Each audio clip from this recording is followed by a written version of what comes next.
What's going on, everybody? This is Jaden with How to Apple, and in this video, we're going to be talking about the 2018 iPad Pro, what I like about it, what I don't like about it. Let's get started.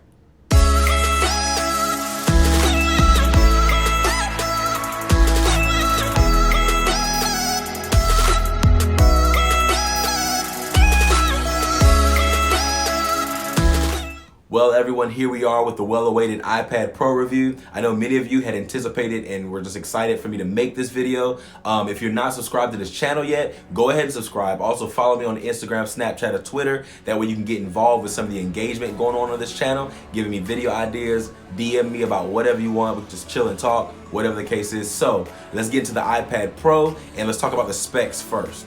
So one of the first questions we ask ourselves when it comes to buying a new product is, how much does it cost? So I'm gonna lay out all of the prices right here, starting with the 11-inch iPad Pro. We're gonna start off at $799 for the 64 gigabyte. We're gonna jump up to $949 for the 256 gigabyte. 512 is $1,149, and the 1 terabyte is $1,549, which I'm like, wow, that's a lot. But when we move over to the 12.9 inch, we start off with the 64 gig at $1,000, $999. The 256 is at $1,149. The 512 is $1,349, and the 1 terabyte is $1,749 for an iPad, almost $2,000. And I'm not sure if taking that $1 off of the 50 or the 1,000 to make it $999, whatever. I don't know if that really plays a trick on people's minds. I'm not sure, but this is still a lot of money in my opinion. So let's move on. Now, although those prices are a little bit steep in my opinion, it can get worse because you can buy the Wi-Fi with cellular iPad Pro.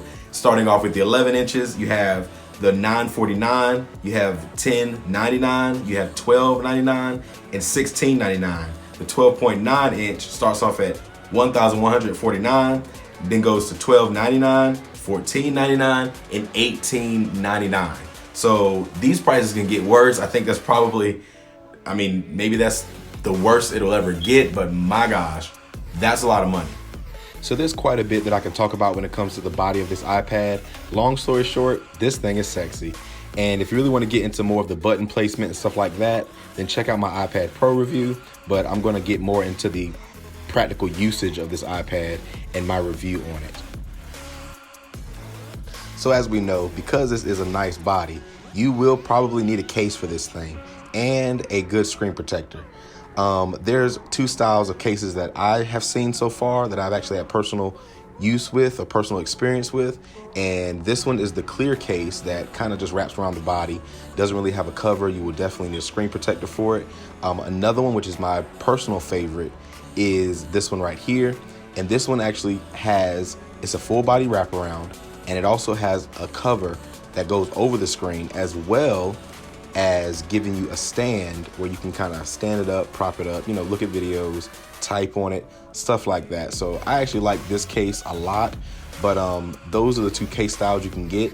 As far as screen protectors, you definitely need to get a screen protector that will not cover the face sensor, because the last screen protector that I put on this iPad and even demoed in my other video, the Face ID would not work because it covered up that sensor. So you might want to be careful with that and make sure you're very cognizant when you're going to buy a screen protector. But this iPad is not really that good when it comes to durability. I actually broke my screen already. If you follow me on Instagram, you would know that, but I definitely would get some protection for this thing. So using this thing in portrait mode actually fits quite nicely in your hands. You can grip it without having to feel like it's too big.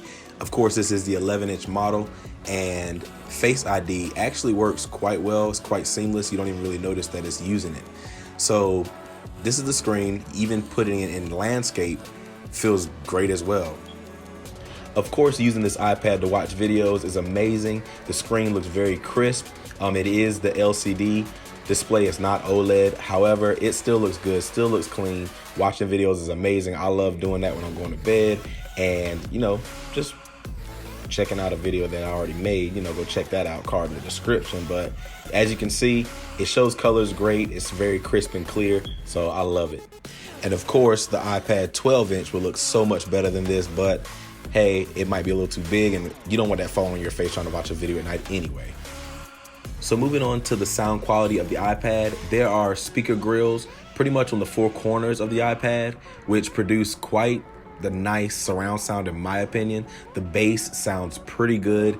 It doesn't sound very flat, it sounds full. And of course, you have USB-C on the iPad, so you would have to have a dongle most likely to use normal 3.5 millimeter, or wired headphones. However, of course, you can use wireless headphones such as Beats, AirPods, or any other, Bose, whatever you like using. So I'm not sure if this is going to sound very well on the video, but I'm gonna play a video that I made on my YouTube channel, and just so you can see and get a feel of the actual sound quality coming out of the iPad itself.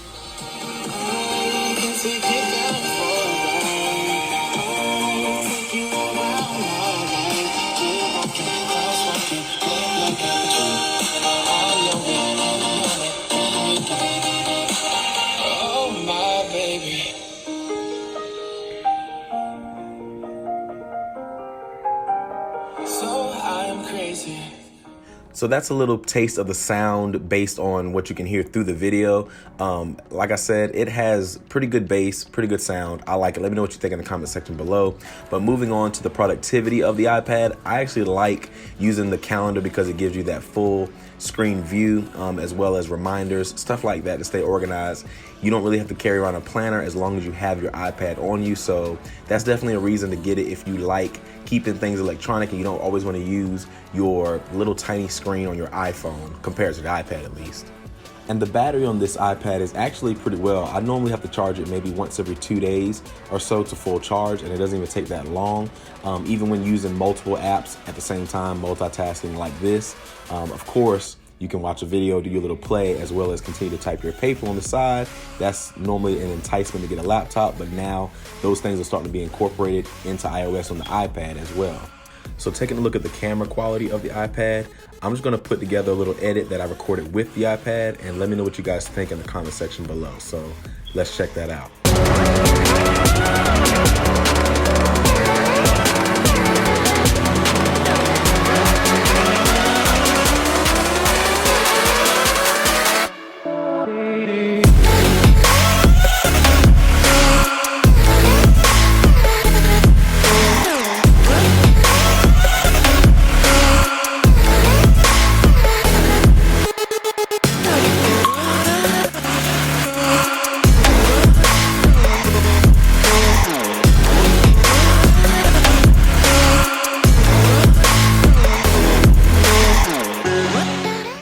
And of course, here we are back at the iPhone XS Max camera. So, looking at the comparison between the two, let me know what you guys prefer in the comment section below. And do you think the iPad is actually a good camera or not?